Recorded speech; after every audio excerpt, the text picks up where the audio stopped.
البنات، مرحبا بكم معايا في قناتي، قناة ناديا's كيتشن، مطبخ نادية. اليوم غنوجد معكم واحد دونات امريكي، طريقة سهلة وبمكونات بسيطة ومتوفرة في اي بيت. يلا معايا تشوفوا المقادير وطريقة التحضير. هادو هما المقادير.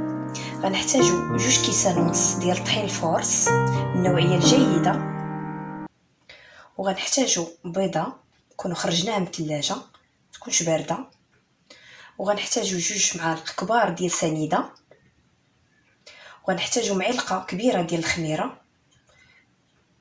وغنحتاجو نص كاس ديال الحليب يكون دافي، وغنحتاجو شويه ديال الخل، نقيطه ديال الخل، وغنحتاجو الملحه، شويه ديال الملحه، وهنا عندي 2 معالق ديال الزبده كبار بحراره المطبخ، وعندي هنا 2 ديال الفاني باش نكو هاد الدونات. بالنسبه للطحين عندي بالعبار ديال الكاس ديال الحليب. الكاس اللي درتو ديال الحليب باش عبرتو درتو نص كاس الحليب غديروا الطحين، يعني استعملتو كاس بحال هذا اللي عندي غديروا قياسو 2 كيسان ونص ديال الطحين. درتو كاس كبير ديال الماء، كاس د الماء كبير نص ديالو غديروه قياسو الطحين، يعني الكاس اللي عندك غادي تعبري به. هنا عندك نص كاس ديال الحليب بالكاس اللي استعملتي غيكون فيه 2 كيسان ونص ديال الطحين. دابا ندوزو نحضروا هاد الدونات.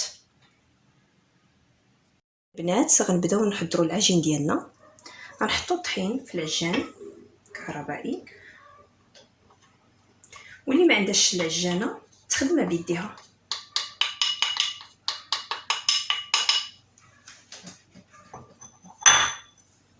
غنزيدو السنيده،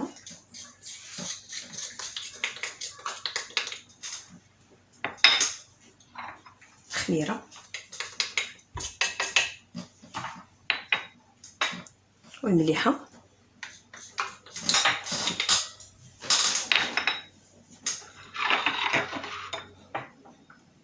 ديك النقيطه ديال الخل،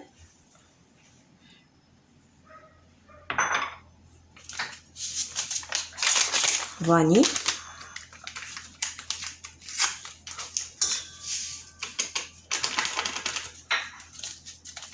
غنديرو النواشف هما الاولين، عاد ديك الساعات غنخلطوهم بالحليب. البيضه،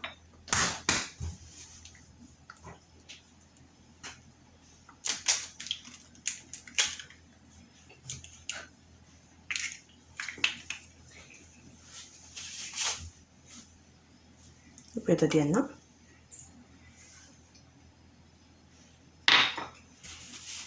دابا غنخلطو.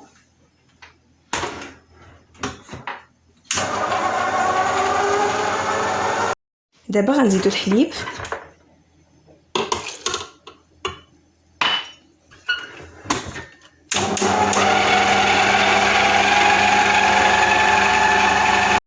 من بعد ما شرب لينا الخليط ديالنا الحليب غنزيدو الزبده، كنخليوها هي الاخرى، الزبده هي الاخرى.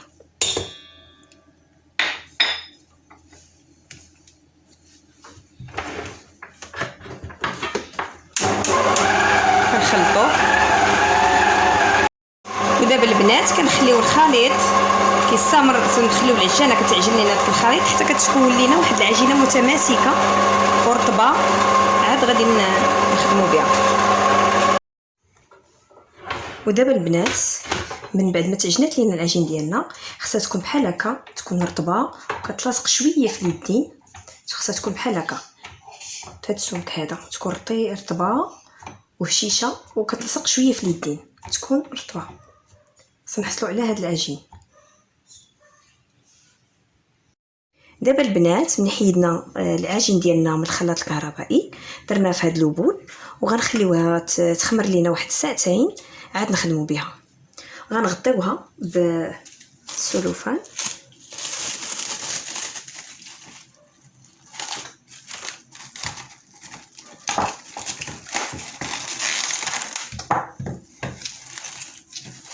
وغنخليوها تخمر لمده ساعتين.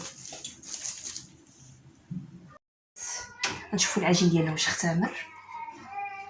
ها هو ها هو خمر عندي العجين. طبعا هذا العجين هذا قلت لكم ساعتين ديال الاختمار بالنسبه للطريقه العاديه ملي كنحطوا العجينه ديالنا وكنغطيوها وكنخليوها واحد ساعتين عاد كتخمر. اما هاد الطريقه اللي درت انا غنشاركها معكم، طريقه رائعه في التخمار ديال العجين. اولا كنشدو الفران كنشعلوه على واحد الحراره اللي هي مهيله، غير كيسخن شويه الفران كنطفيو عليه، غير كنسخنوا الفران. من بعد ملي كيسخن الفران كنطفيوه، كنشدو هاد الطاوه ديال الفران ديال الزاج كما كتشوفوا، كنعمروها بالماء طايب. دابا انا راه ديجا بردات عندي لانه ديجا راه ها نتوما كتشوفوا لا فابور هنايا راه سخن لي الفران ديجا. كديروها بالماء طايب وكتخشيوها لتحت، كتحطوها لتحت وكتحطوا العجين ديالكم هنا الفوق وكتسدوا عليها الفران وكتخليوها كتنساوها ساعه ساعه ونص، مره طلو تشوفوا العجين ديالكم واش خمر. وهاد الطريقه هذه سريعه سريعه سريعه في التخمار ديال العجين.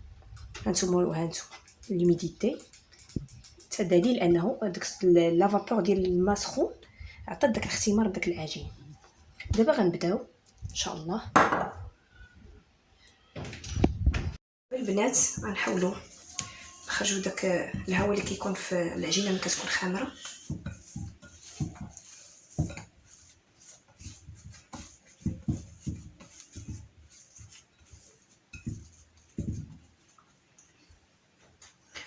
غادي نخدموها هنايا.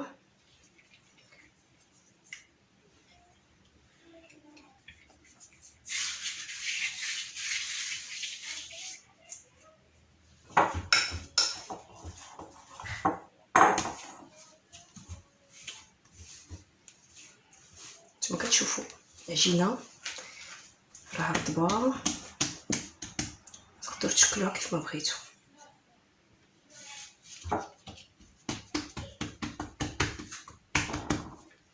دابا غادي نحاولوا نبسطوها بالدلاك.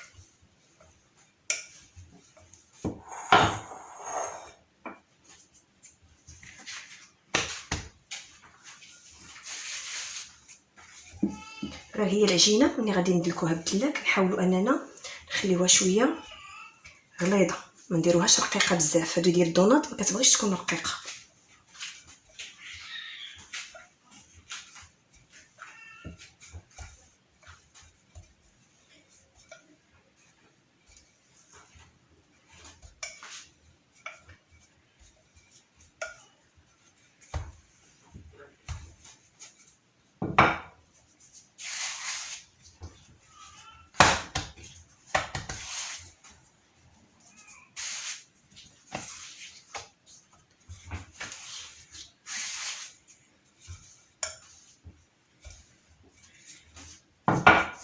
حاولوا اننا ما نرققوش، حاولوا غير نقادوا لها الجوانب ديالها باش ما تبقاش جهه طالعه جهه رقيقه جهه غليظه. حاولوا نقادوا عينا ميزاننا.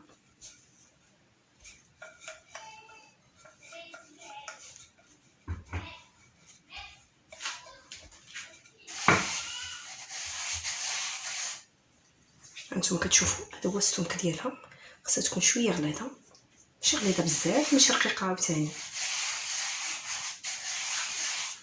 ودابا غنحاولوا نشكلوا الدونات ديالنا. كنديروا الطحين كندخلوا فيه. انا عندي هاد الطابع هذا باش بغيت هاد الشكل هذا اللي بغيتهم صغار ما بغيتوش كبار بزاف. هاد الشكل هذا يعني ما صغار ما كبار متوسطين. كنديروا بحال هكا في الطحين وكنهزو كنقطعو. نبدا من هنا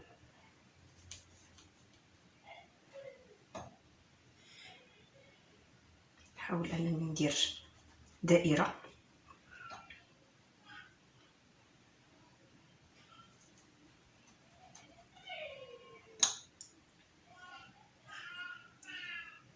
هاد القياس البنات اللي درت تقريبا كيخرجش بزاف كميه بزاف، واللي بغى عدد كبير ديال الدونات يضاعف المقادير. انا وبنياتي كندير داكشي حدو قدو اللي غادي ناكلو فريش.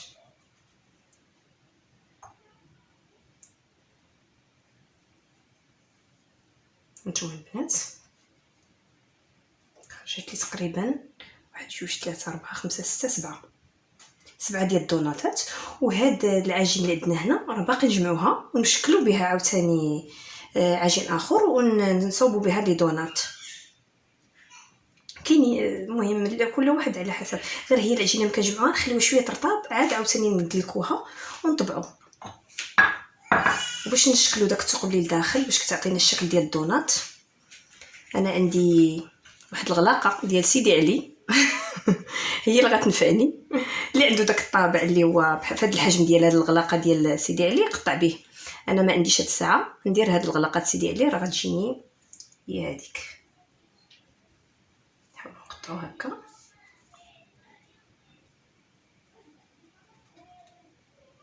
نهزو.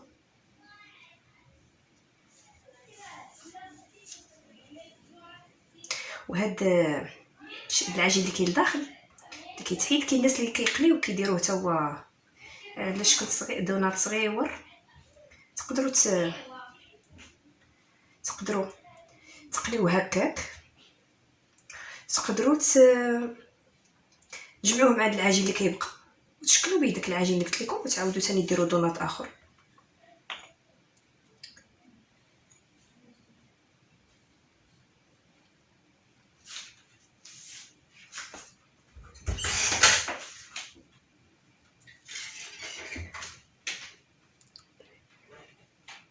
دابا البنات غنحاولوا اننا ناخذوا لي دونات ديالنا، العجينه كما قلت لكم نحتفظوا بها سنعاودوا ثاني نستعملوها. غير هي حاجه ملي كنصاوبوهم لان لي دونات كيبقاو كيتغير لهم تهزيه تيدغيا كيبغي يخسر له داك الشكل. حنا غادي نديرو هنايا في بابي كويسون، انا قطعتهم هكا على شكل مربعات هكا باش نحط فيهم لي دونات ديالي باش ما يبقى داك الشكل ديالهم كما هو ما يخسرش. نحاول نهزهم غير بشويه ونحطهم في هذا البابي كويس.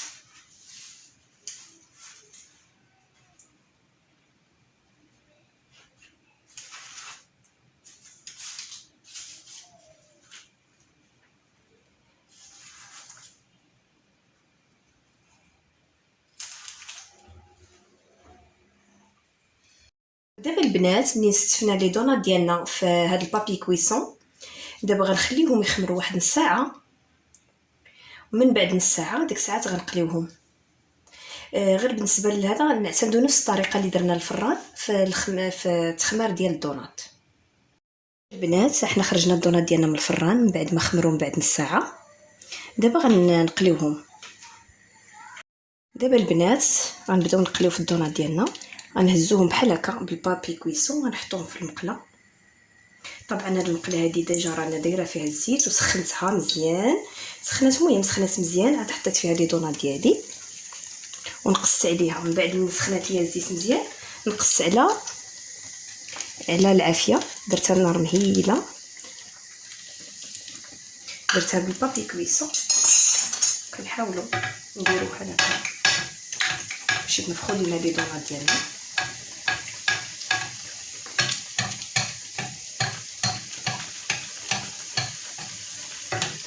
حتى داك البابي كويسون كيهز عليها شويه العافيه باش ما تحرقش لينا وما تحمرش بزاف، تعطينا داك اللون الذهبي ان شاء الله.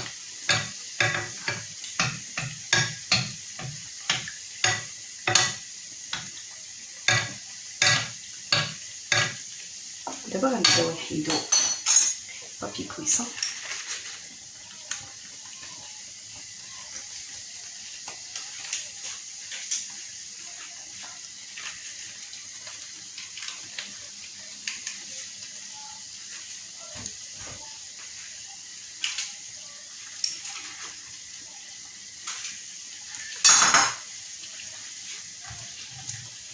نبداو نقلبو باش ما يتحمروش بزاف.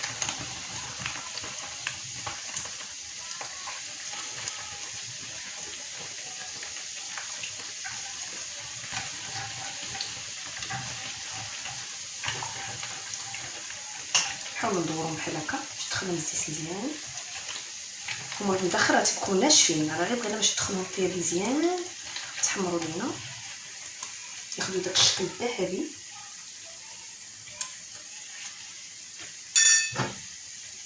باغي نحيدو.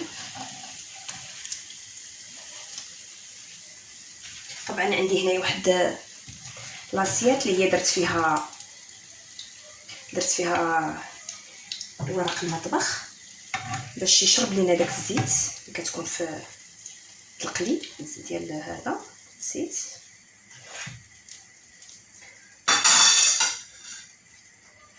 كنستمروا هكا كما الطريقه الاولى البابي كويسون طبعا بحال هكا.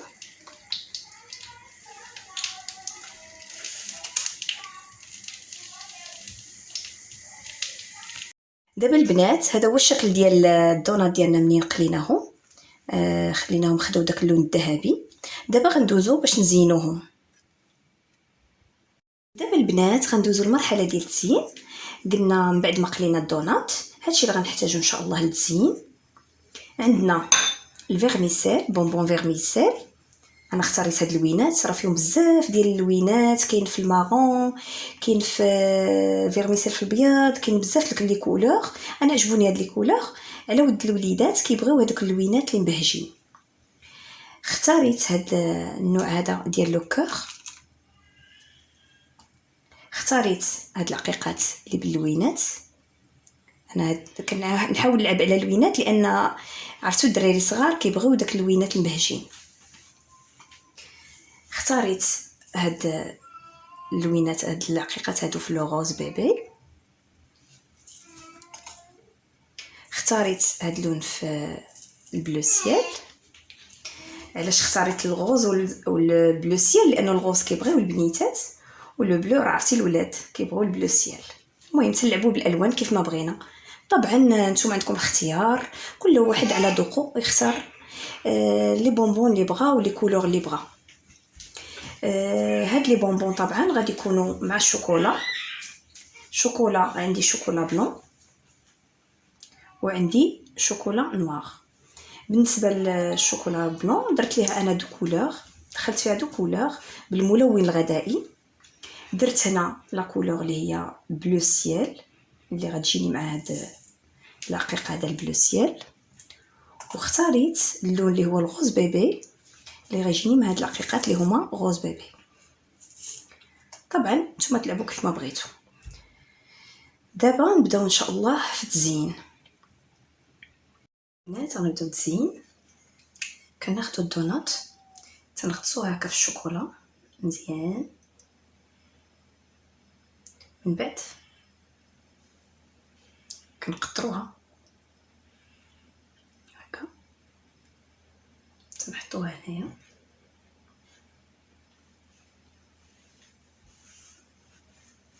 كنحاولوا نزينوها بالاختيار اللي بغينا، فيرميسيل ولا اي شكل بغيناه.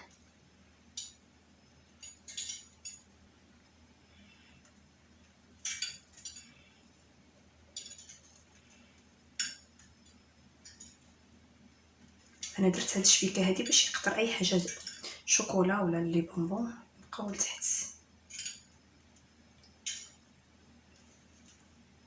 نحاول نكثر الدراري راه عزيز عليهم هاد لي بونبون هادو،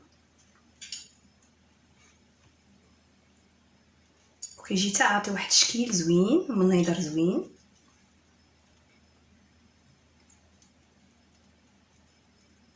ولا عندنا حتى شي ضياف عزاز الدونات كلشي كيبغيه مع قهوه، شي حاجه رائعه. هذا الشكل الاول نحاولوا نحطوه هكا. نخدم معكم الشكل الثاني مع صورتي.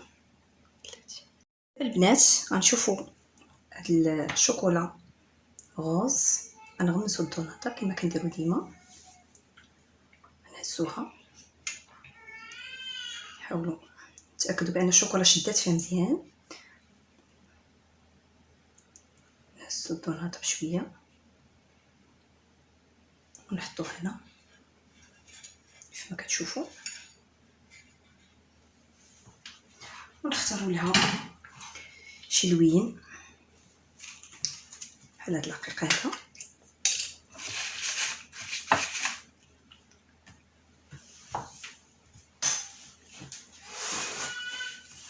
ناخذ هاد اللوينات هادو نجربوهم.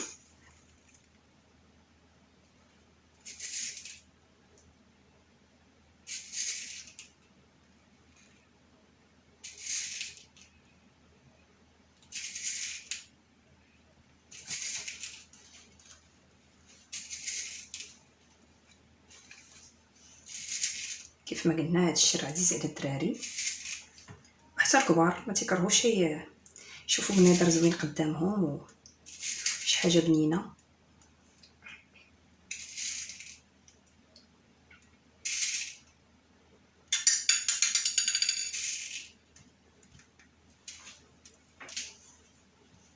هذا الشكل الثاني، وهذا الشكل الثاني كما كتشوفوا. غنديروا شكل ثاني، درنا هاد الشوكولا بلون نزوقوها بهاد لو كور، لي بونبون ديال لو كور.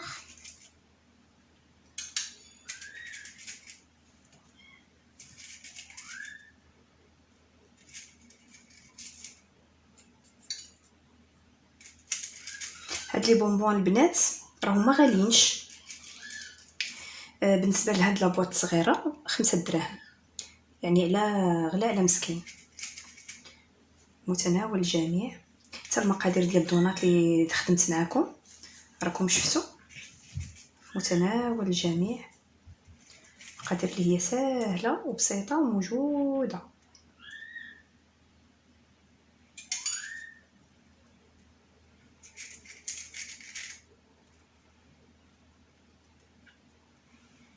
ودابا هذا هو الشكل ديالنا الثالث، وغنستمروا هكا حتى نكملوا كاع دوك لي دونات اللي عندنا، ونتلاقاو من بعد باش نشوفوا صحن التقديم.